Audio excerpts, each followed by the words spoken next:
আসসালামু আলাইকুম ওয়া রাহমাতুল্লাহি তাআলা ওয়া বারাকাতুহু। কেমন আছেন সবাই? আশা করছি আল্লাহ তাআলার অশেষ রহমতে সবাই ভালো আছেন। কালো জাদু বা ব্ল্যাক ম্যাজিক, এটি করে কি মানুষের কোনো ক্ষতি করা যায়? পৃথিবীর প্রাচীন যুগ থেকে এই জিনিসটি মানুষের মধ্যে বিদ্যমান।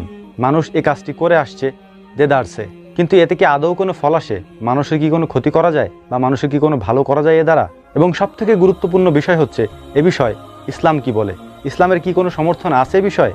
ইসলাম কি এটাকে বিশ্বাস করে বা অন্য ধর্ম এ সম্পর্কে কি বলে? এ বিষয় নিয়ে বিস্তারিত আলোচনা করব ইনশাআল্লাহ। কারণ আপনারা অনেকেই এই বিষয় সম্পর্কে জানতে চেয়েছেন।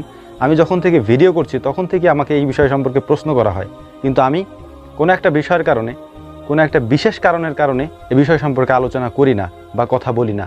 তবে আজকে আমি আপনাদের সাথে কথা বলবো, কিন্তু খুবই সতর্কতার সাথে, এবং অনেক বিষয় আমি স্কিপ করব যে বিষয় সম্পর্কে আপনাদের কাছে অনুরোধ থাকবে পরবর্তীতে আমাকে জিজ্ঞেস করবেন না আপনারা ওই বিষয়গুলি। তো চলুন কথা না বেড়ে বিস্তারিত বিষয় সম্পর্কে আমরা জেনে আসি।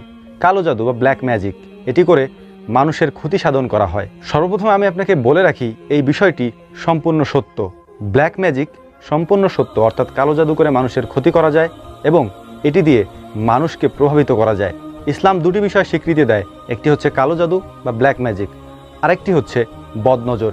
এই দুইটি বিষয় ইসলাম পরিপূর্ণ সমর্থন দেয়, অর্থাৎ ইসলাম এই দুটি জিনিস থেকে মানুষের বাঁচার রাস্তা বের করে দিয়েছেন। যেহেতু আল্লাহ তাআলা এটি থেকে বাঁচার রাস্তা দিয়েছেন, সেহেতু এই কাজগুলি সত্যিকার অর্থে সংগঠিত হয়। প্রথমেই আসি কালো জাদু কিভাবে করা হয়। আমি আগেই বলেছি ভিডিওর অনেক অংশে আমি স্কিপ করব, অনেক বিষয় আমি বলবো না, কারণ এই বিষয়গুলি আপনারা ভালোভাবে নেবেন না।